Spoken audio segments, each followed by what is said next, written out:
Day 13. We're gonna continue with municipal bonds. So let's begin. An industrial development bond is the revenue bond that is issued to finance uh, commercial enterprises, such as the construction of a factory that can be operated by a private firm. In effect, these private purpose bonds give the firm access to the municipality's ability to borrow at a tax exempt rates, and the federal government limits the amount of these bonds that may be issued.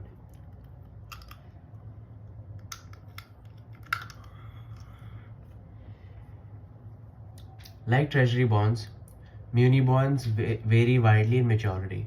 A good deal of the debt issued is in the form of short term tax anticipation notes, which raise funds to pay for expenses before actual collection of the taxes. Other municipal debt is long term and used to fund large capital investments. Maturities range up to 30 years.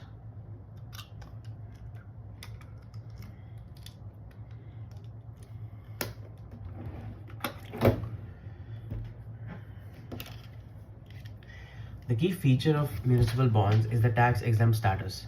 Because investors pay neither federal nor state taxes on interest proceeds, they are willing to accept lower yields on these securities. An investor choosing between taxable and tax exempt bond must compare after tax returns on each bond. An exact comparison requires a computation of after tax rates of return that explicitly accounts for taxes on income and realized capital gains. In practice, that is a simple rule of thumb. If we let T denote the investor's combined federal plus local marginal tax bracket, and R taxable denote the total before tax rate of the return available on tax bonds, then R taxable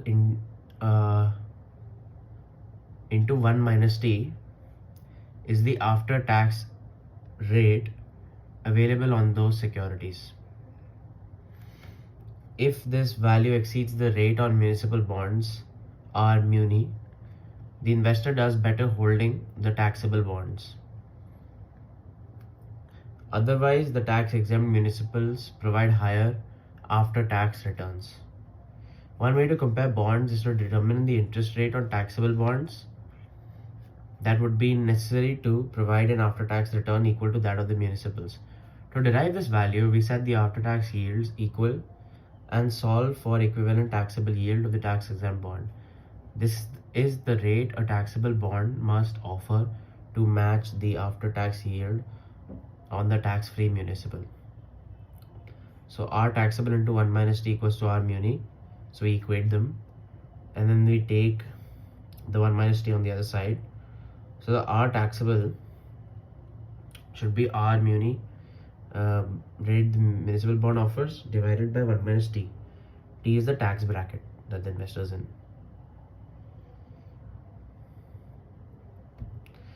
Thus, the equivalent taxable yield is simply the tax-free rate divided by 1 minus T. Table 2.2 presents equivalent taxable yields for several municipal yields and tax rates. This table frequently appears in the marketing literature for tax-exempt mutual bond funds because it demonstrates to high tax bracket investors that muni bonds offer highly attractive equivalent taxable yields. Each entry is calculated from equation 2.2, which is this one. If the equivalent taxable yield exceeds the actual yields offered on taxable bonds, the investor is better off after taxes holding muni bonds. Notice that the equivalent taxable interest rate increases with the investor's tax bracket. The higher the bracket, the more valuable the tax exempt feature of the municipals.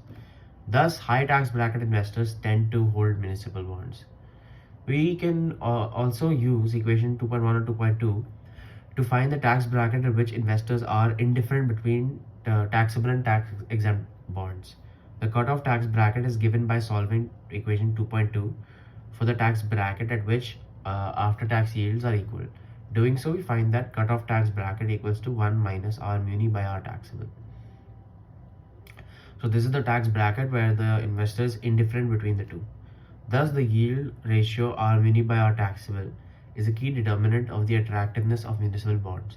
The higher the yield ratio, the lower the cutoff bracket, and more individuals will prefer to hold municipal debt.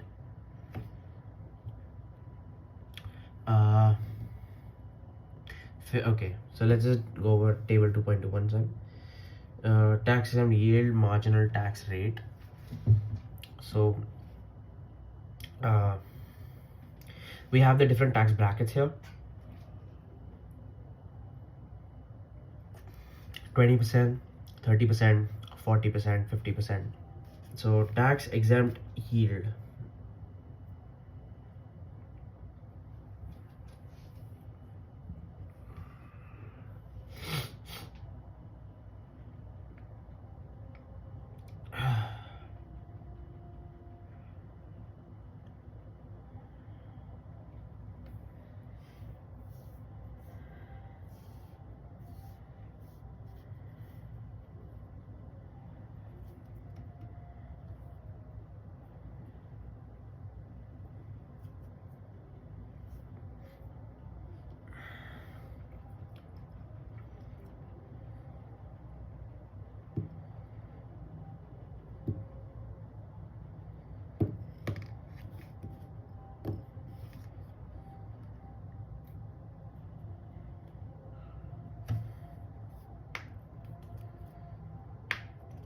So basically this is the R muni, 1%, 2%, 3%, 4%, 5%.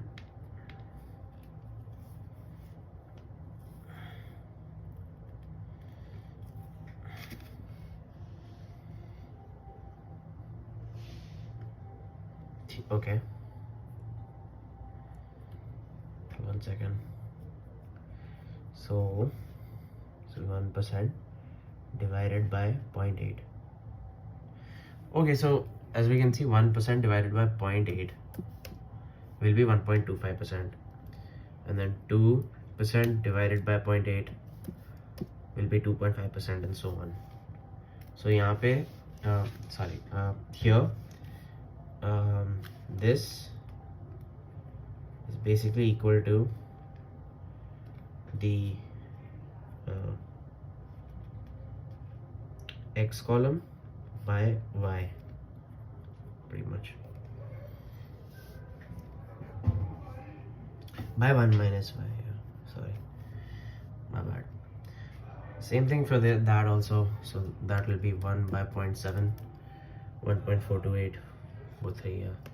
So yeah, we got that done. Okay, fine. Now we'll go to figure 2.5, which plots the ratio of 20-year municipal debt yields to the yield on BAA rated corporate debt. The default risk of these corporate and municipal bonds may be comparable, but certainly will fluctuate over time.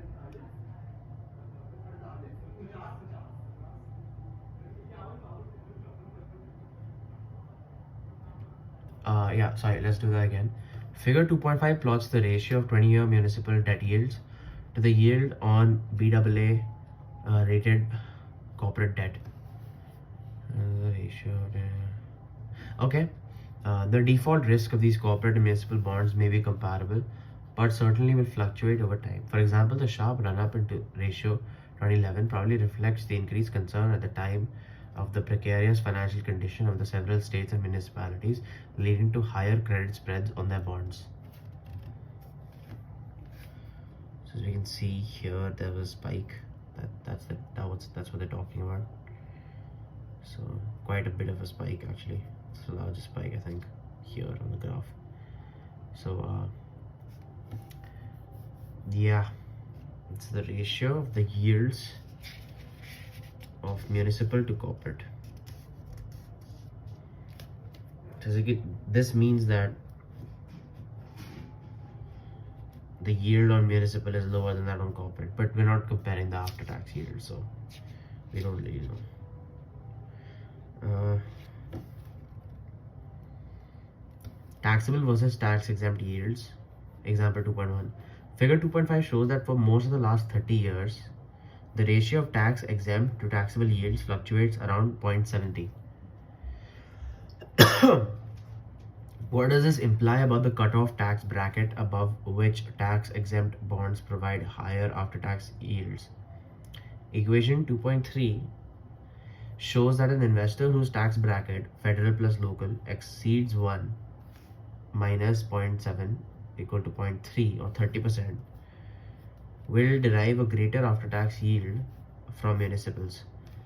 As he pointed out, however, it is difficult to control precisely for differences in risks of these bonds, so the cutoff tax bracket must be taken as an approximate.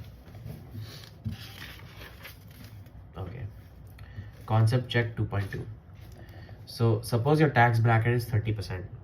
Would you prefer to earn a 6% taxable return or a 4% tax-free return? So if your tax bracket, so basically our muni here is a 4% and our taxable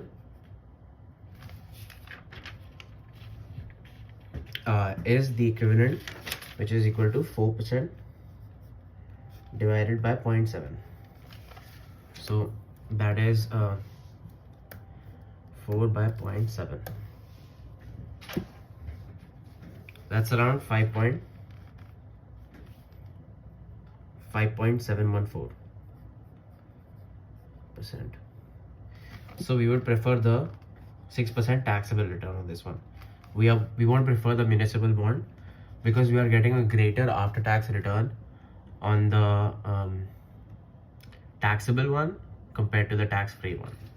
So that's how you decide as an investor whether to choose a municipal bond or a normal corporate taxable bond. So that's that. Anyways, we're moving on to corporate bonds. We have 15 more minutes, so we can cover quite a bit. If we can cover till equity securities actually today, that'll be good.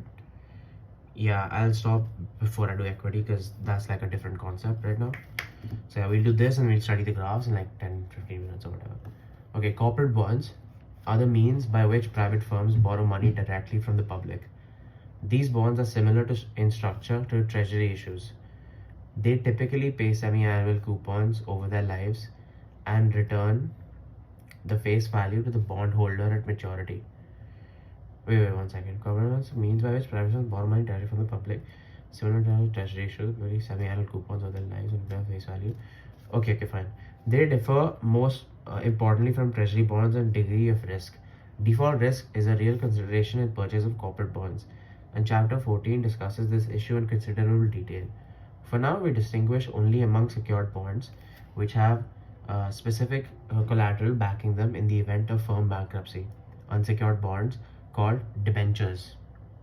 Now that's a term I haven't heard in over 1.5 years. That was in the accounts in class 11th and 12th.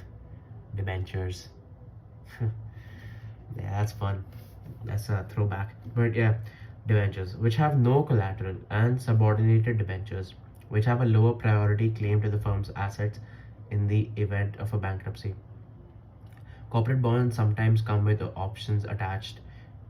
Callable bonds give the firm the option to repurchase the bond from the holder at a stipulated call price. Convertible bonds give the bondholder the option to convert each bond into a stipulated number of shares of stock. These options are treated in more detail in Chapter 14. So it looks like Chapter 14 is going to be all about all these bonds and stuff. So that's fun.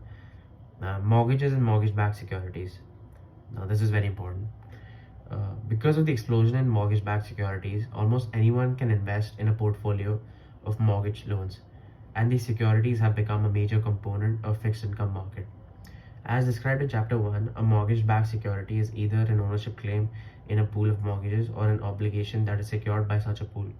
Most pass-throughs have traditionally been comprised of conforming mortgages, which means that the loans must satisfy certain underwriting guidelines.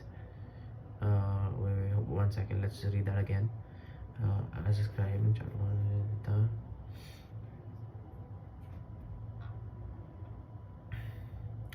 most pass-throughs have traditionally been comprised of conforming mortgages, which means that the loans must satisfy certain underwriting guidelines, standards for creditworthiness of the borrower, before they may be purchased by Fannie Mae or Freddie Mac.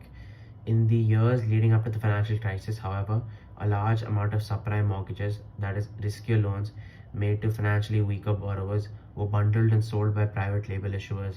Figure 2.6 illustrates the explosive growth of both agency and private label mortgage-backed securities, at least until the crisis. So figure 2.6 is this. So in the gray we have the federal, and the black we have the private issuers. As we can see, the federal is way more, like exponentially more, and this is in trillions, like 7 trillion by 2007. So that's like at the peak. It didn't even drop that much, to be honest, like maybe like 6.5 trillion. It didn't really drop as much as I thought, but yeah. Private sector shows a more significant drop. But anyways, in an effort to make housing more affordable to low-income households, Fannie and Freddie had been encouraged to buy subprime mortgages, as we saw in Chapter 1. These loans turned out to be disastrous, with trillion-dollar losses spread among banks, hedge funds, and other investors. And Freddie and Fannie, which lost billions of dollars on the subprime mortgage pools they had purchased.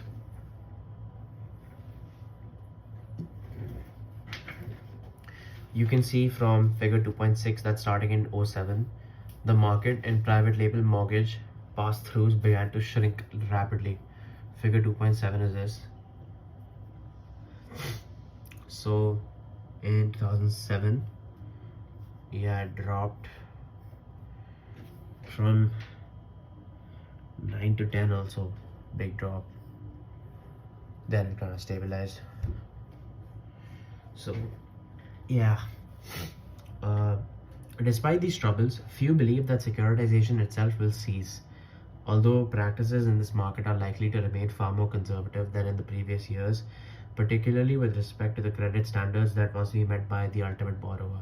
Indeed, securitization has become an increasingly common staple of many credit markets. For example, car loans, student loans, home equity loans, credit card loans, and even debt of private firms are now commonly bundled into pass-through securities that can be traded into the capital market. Figure 2.7 documents the rapid growth of non-mortgaged assets, asset-backed securities, at least until 2007. After the financial crisis, the market contracted as the perceived risks of credit card and home equity loans skyrocketed, but the asset-backed market is still substantial. So yeah, we are done actually with today. So finished a little bit sooner than I thought, but you know, I don't want to start equity securities at the end of a video, or at the end of the reading. Sorry for stuttering, but yeah, tomorrow I'm not going to do this because I have a macro paper day after. And yeah, so I'll continue with equity securities 2.3 day after on Wednesday. And yeah, that's it.